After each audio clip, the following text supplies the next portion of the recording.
Good morning friends. In our previous discussion of vibration part second, we have discussed the undamped vibration system with single degree of freedom. Now, in continuation of this undamped free vibration system with single degree of freedom, we will start. Before we will start, from our part second, some question arise by some people regarding the consideration of the weight in a vertical position of the springs and Newton's second law of motion.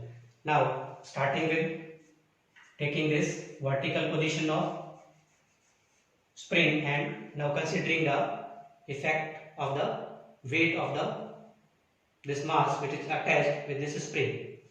If you are considering now the static deflection, then if you are attaching some weight or a mass to this, then the spring having some static deflection due to the weight of the spring, weight of this attached weight.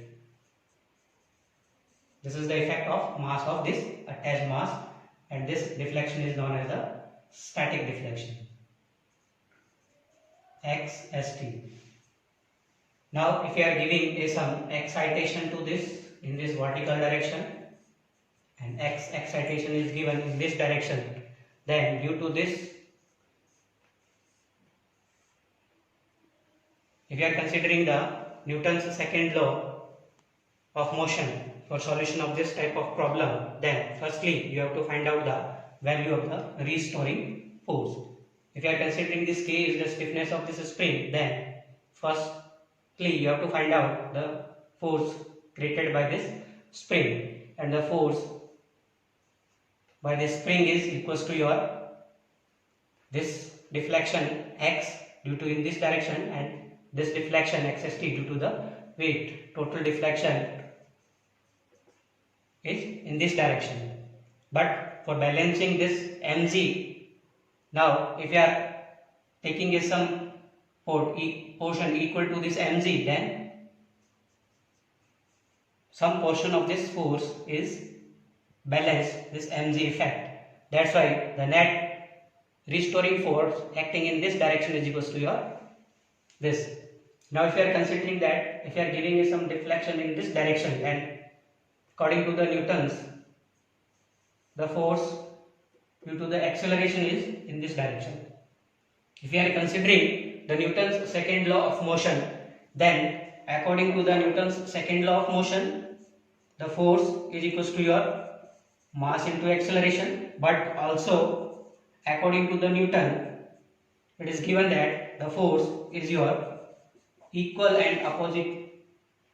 This restoring force is equal and opposite to the force due to the acceleration. This is your restoring force. Now for solution of this, in our previous part second, we have defined that only for this restoring force and for this force due to the acceleration, we are taking the sign notations. These sign notations we have used, but in our convenient way, in some books it is given that if you are considering that this restoring force is always equal and opposite to this, that the minus sign is used in some books.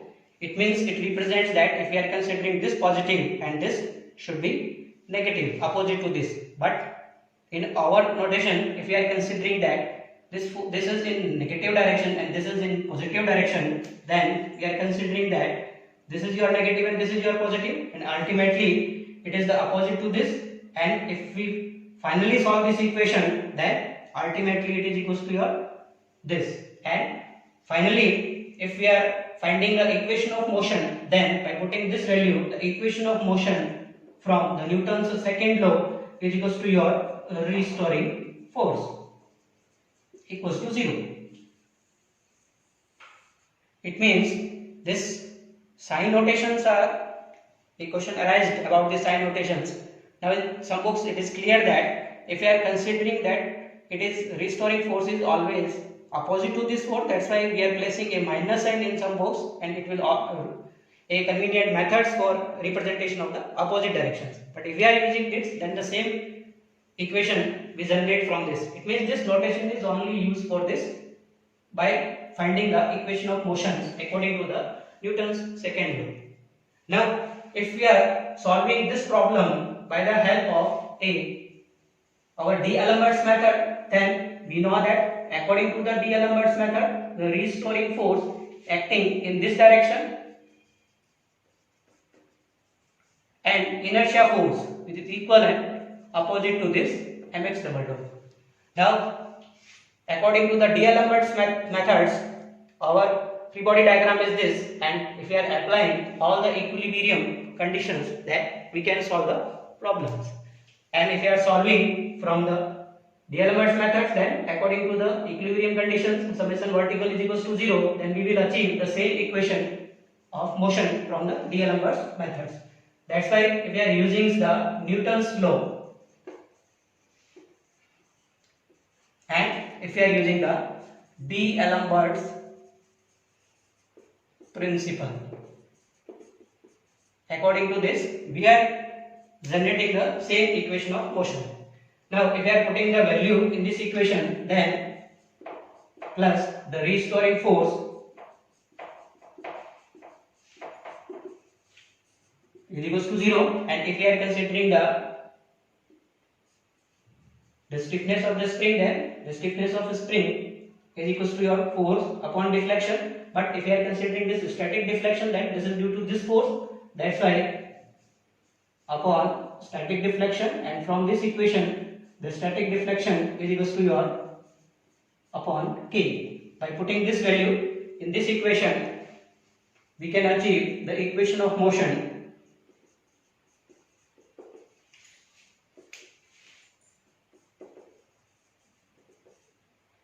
by solving mx double dot kx plus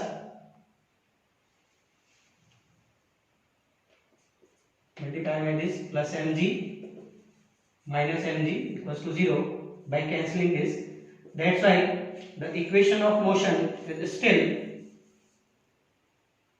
same as we have considered in our vertical position, and that's why in our part second, for solution of this vertical position, we have neglected the static deflection effect of this spring. Now, if this equation is there, then we know that this x double dot is equals to your second derivative of this, or if you are using this in terms of capital D, then this is equals to your d square x. By putting the value in this equation, we can also convert this equation in this form into x is equals to 0. By putting the value in this equation, then the equation is plus k by m into x is equals to 0, and if you are taking x as a common, then x is equals to 0, and this equation is the auxiliary equation of this equation, and from this auxiliary equation it is clear that it is a second order differential equation, and the solution of this equation is always a complementary function. That's why by solving we can find the frequency of this system with consideration of the static deflection. Then solving this equation, we know that if x is the solution of this complementary function of this equation is a sin omega t plus b cos omega t, and x double dot is equals to your minus omega square x.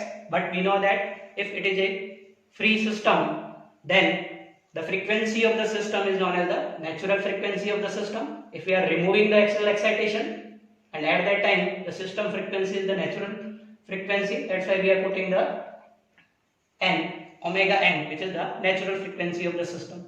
And by putting the value in our equation, we can find this m by putting the value of this x double dot plus kx is equals to 0, or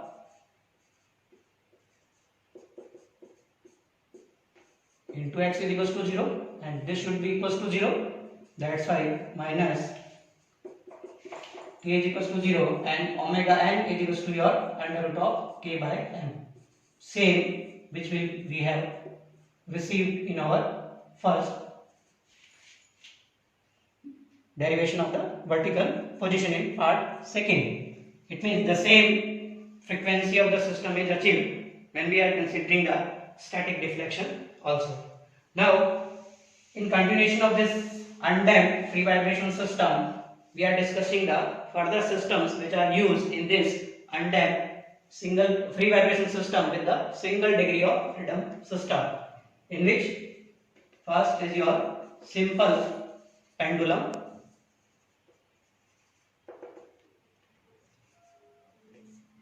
The simple pendulum means if we are considering a ball is attached with a string and having a suspension point. Now let us considering this suspension point is O, and this ball having some mass m. That's why the weight of this ball is mg, and if you are considering the length of this string is L. If you are giving some angular deflection to this, then if you are giving some small angular deflection to this ball, and this is our angular deflection, and the mass acting, weight acting in this direction, gravitational effect. If we are considering this angle is the theta, this length is, and this is the P point, the CG of this, then this should be also theta. By finding the component of this weight, this component is your mg cos theta, and the component as perpendicular to this is your mg sin theta. Now we know that we have given a deflection in this direction. This is the direction of the deflection. That's why if we are considering the position of this ball B, then at this point B, if we are considering this, then in this direction there is a restoring torque. Now it is unbalanced, and this is our free body diagram. Then in this direction there is a restoring force, and if this is our direction of the deflection, then we know that according to the D'Alembert principle, this is the direction of the inertia effect. That's why this is the direction of inertia torque. Now, according to the D'Alembert's principle, we know that the summation of this inertia torque plus restoring torque should be equals to 0. Now finding the inertia torque, then the inertia torque with respect to this position, then the inertia torque with respect to this is I naught into theta double dot, where this I naught is the mass moment of inertia with respect to this suspension point. Then theta double dot is the angular velocity. Then restoring torque due to this restoring force. If we are considering this torque, then we are also considering this torque. That's why the restoring torque due to the force in this direction, and this is the restoring force, and the torque of this force is equals to your mg sin theta multiplied by this perpendicular distance L. Then the value of this is equals to your mg L sin theta equals to 0. This is our equation of motion.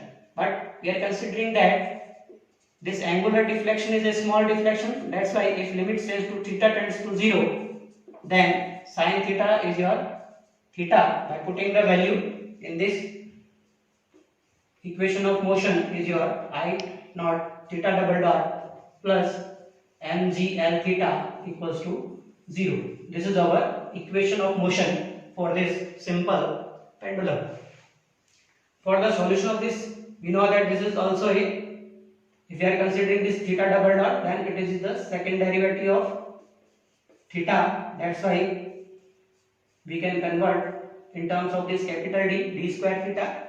By putting the value in this, then we know that the solution of this equation is also a complementary function, and the complementary function is in terms of a sin omega t plus b sin omega t. And if you are solving this, then the solution is theta double dot is equals to your minus omega n square theta. we are giving is this a n notation because it is also a free vibration system. It means the external excitation is removed, and we know that if the external excitation is removed, then the frequency of the system is known as the natural frequency of the system. By putting this value, we can find the frequency of this simple pendulum. By putting this value, omega n square theta I naught plus mgl theta is equals to 0. If we are taking theta as a common, then I naught plus mgl is equals to 0. It means this should be equals to your 0. By putting this equals to 0, we can calculate this omega n square is equals to your mgl divided by I naught, or omega n is equals to your under root of mgl I naught, and this is in radian per second. We can find out the value of the frequency of this simple pendulum by the help of this equation. In this equation, if you want to find out the value of this I naught, it means the moment of inertia with respect to this, then we know that this axis is parallel to this axis. It means for finding the moment of inertia for this, we are using the parallel axis theorem. That's why this I naught is equals to your moment of inertia with respect to this, and this is equals to your mass into square of the radiation of gyration of this CG, then plus mass of this ball multiplied by the square of the distance between these two. By putting this value, we can also convert this omega in terms of this KL and G. If we are putting the value, then the final omega n will be your mgl upon, by putting the value of this I naught, m k square plus m l square, and by taking m as a common, then the value is equals to your k square plus l square. In terms of k, l and g, this is the final equation for the frequency of the simple pendulum. We can also convert in terms of the hertz, and we can also find out the time period or the time taken in this vibration system T and Fn. By using the equation Fn is equals to your omega n by 2 pi, we can calculate in terms of hertz. We can calculate the time period by the help of this equation in terms of second. These equations are also used for the solution of the simple pendulum. Now we are considering another pendulum which is known as the compound pendulum.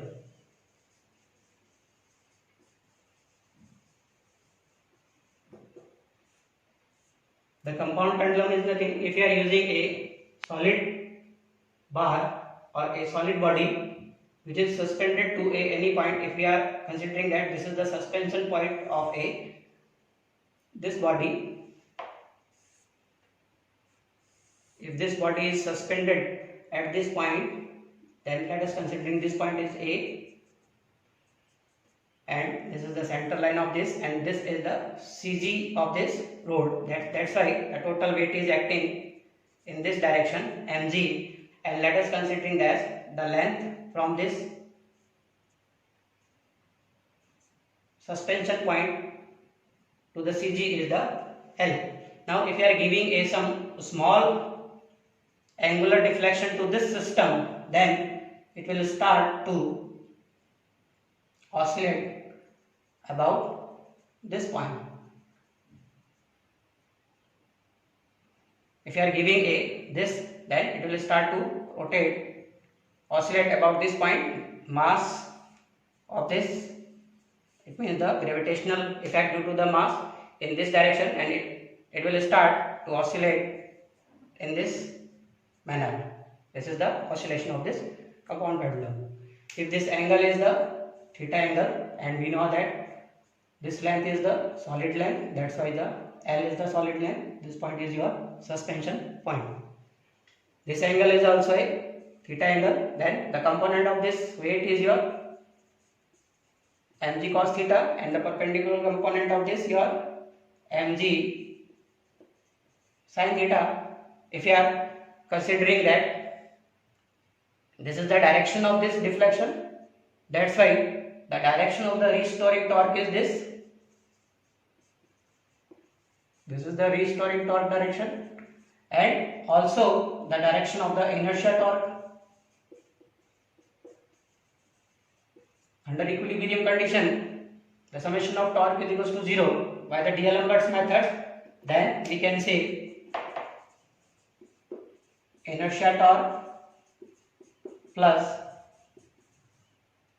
restoring torque is equals to 0, and the inertia torque, which is due to this inertia about this point, that's why mass moment of inertia I naught multiplied by theta double dot plus restoring torque. Now this restoring torque is due to this mass effect mg sin theta into this perpendicular distance mg sin theta into L is equals to 0. Further we know that the deflection is very small, that's why if theta tends to 0, sin theta is equals to your theta, and equation of motion is equals to your I naught theta double dot plus mg L theta is equals to 0. This is the equation of motion. Now further we want to solve this, then we also know that it is also a second order differential equation and only a complementary function is the solution. That's why the solution of this equation is also theta double dot is equals to your omega n square theta. We are also considering this omega n because it is also a free system. It means we are removing the external excitation, and if we remove the external excitation, at that time the frequency of system is known as the natural frequency of the system. By putting this value in equation number first, you will get the equation in terms of this omega n square theta I naught plus mgl theta is equals to 0, or theta omega n square I naught plus mgl is equals to 0. By putting this equals to 0, then we know that the final solution of this omega n is your mg L upon I naught in radian per second. If you are putting the value of this I naught, then further the I naught about this, and also a parallel axis theorem, then according to the parallel axis theorem, I naught is equals to your m k square plus m L square. By putting the value omega n is equals to your under root of mgl upon mk square plus ml square, or under root of gl upon k square plus L square. This is the final frequency of the compound pendulum in terms of radian per second. And if you want to find out in terms of hertz, then it is equals to your omega n upon 2 pi in terms of hertz. If you want to find out the time period, then 1 upon fn, and the time period is in second. These equations can be used to solve the problem of this compound pendulum. Now there is also a term which is used in this compound pendulum, which is known as a center of percussion or a point of oscillation. If we want to define the center of percussion in this compound pendulum or a point of oscillation in this compound pendulum, then if we are considering that this is our compound pendulum and having the first suspension point, and if we are considering that there are the various points of suspensions are there, then if we are considering that this is suspended from this point, and the frequency of the oscillation is found out from this oscillation, and now if we are considering any point of then the point at which the frequency of the suspension is the same, then this point is known as the center of percussion point and denoted by the C. And if this is the CG of this body, then we know that this distance is your L distance, and then if we are considering this is your center of percussion, then this distance is the L distance. At this L distance we can find out the point of this center of percussion. At this point the frequency of this system is the same as this suspended point frequency. This point is also defined by this quotations that if a blow of struck is there, then it will achieve a maximum distance without jerk on this suspension point. This is also known as the center of percussions. That's why we can define the length or the distance of the center of percussion, which is, let us considering this L1, which is equals to L plus small l, to define this center of percussions from this fixed point, suspension points. This is the distance. That's all about the compound pendulum. And in our undamped free system, the last pendulum which we are discussing is your torsional pendulum. Now if you are considering that any disc is attached with this shaft, if a disc is attached with this shaft, let us considering that the distance of the CG of this disc is this.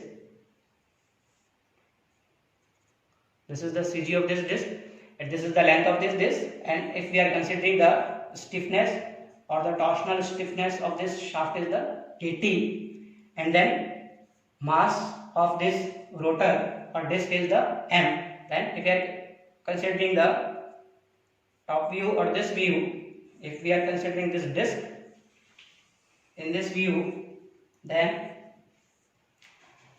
if we are giving a some angular deflection to this disc, if this disc having a some angular deflection in this direction, then it will create a restoring torque in this direction. It means this restoring torque is created in this direction. Restoring torque in this direction, because we are giving a deflection in this direction, that's why the inertia torque is also in this direction opposite to the deflection direction. Inertia torque is produced, and this inertia torque is due to the mass moment of inertia of this disc. That's why we are using that the I is the mass moment of inertia of this disc.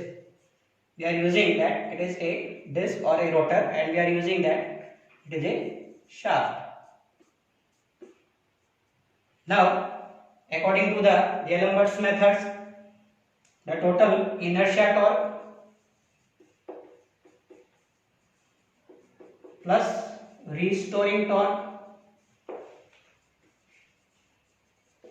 is equals to 0. By putting the value of this inertia torque is due to the mass moment of inertia of this rotor I theta double dot, plus restoring torque is due to this angular deflection and this KT, then it is equals to your KT into theta is equals to 0, or we can say theta double dot is equals to your KT upon I into theta is equals to 0. Further, this is also a second order differential equation, and the solution is only a complementary function, and then by solving we can find that the theta double dot is always omega n square theta. We are also putting this omega n because we know that after giving a some this deflection, we have removed the external excitation. That's why this system is the free system, and if you are removing the external excitation, then the frequency of the system is known as the natural frequency of the system. By putting the value in this equation, we can find out the formula for our natural frequency of this torsional pendulum. This is the, by putting this equals to 0, omega n square plus KT upon I is equals to 0, then we can find out omega n is equals to your under root of KT upon I and radian per second. This equation is used for finding the natural frequency of this torsional system, and in this equation this I is the mass moment of inertia of this disc. We can calculate, which is equals to your mr square divided by 2, and then we can also calculate this KT if you are having the value of this shaft, and for finding this KT we can use our torsional equation, which is equals to your T by J upon Z theta by L, where this T is the maximum torque transmitted by this shaft polar moment of inertia of this cross section of this shaft. G is your modulus of rigidity for this shaft material. Theta is the angular deflection given to this. L is the length of the shaft. Then from this equation, the ratio of this T upon theta is known as the KT, and we can calculate this KT by the help of this equation. This KT can be calculated by the help of this equation, and I of this mass moment of inertia of this disc. By putting this value, we can find out the natural frequency of this torsional pendulum in terms of radian per second. But if we want to find out in terms of the hertz, then by using this formula omega n upon 2 pi, we can find out the value in terms of the hertz. And if you want to find out the time period, then this is equal to your 1 upon Fn, and the time period in terms of the second.